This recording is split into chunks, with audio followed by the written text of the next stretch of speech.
Новая мастерская и новые планы. Неутомимый исследователь и фольклорист Зубер Юаз закончил работу над очередной шакапшиной. Алим Хостов вникал в суть технологии изготовления адыгской скрипки. Шакапшина, на него уходит примерно около 2 недель изготовления.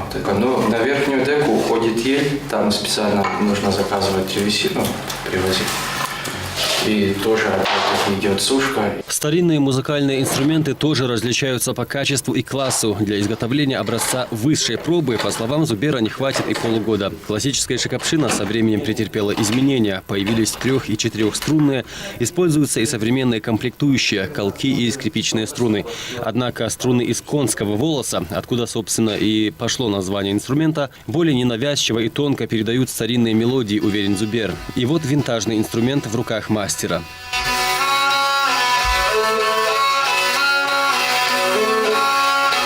Инструменты Зубер воссоздает по фотографиям и музейным экспонатам. Были и неудачи. Ошибка в доле миллиметра, и шакапшина уже не звучит. В студенчестве и позже ему помогали специалисты старшего поколения. Кстати, за плечами мастера музыкальная школа по классу скрипки и шакапшины, 2 отделения музучилища и институт искусств. Академическая школа и любовь к своему родному стали базой для музыкальных экспериментов. Как музыкант в основном проводится очень много экспериментов. Это в стиле рок, в стиле джаз.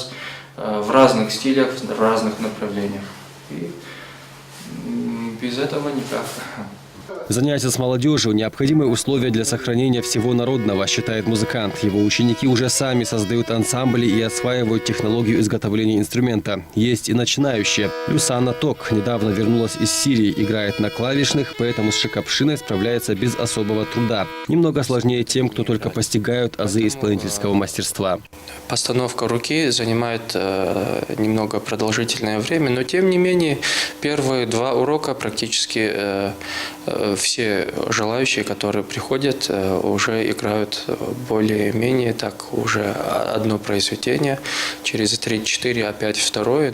Педагог, мастер, музыкант и исследователь. В ближайших планах Зубера изготовление и других старинных инструментов. Между тем, последователей и поклонников его таланта все больше. Народные мелодии звучат не только на концертах и уроках, но все чаще на открытой площадке, на природе, где и родилась эта музыка. Алим Хостов, Инал Шагенов, Игорь Соколов. Новости дня.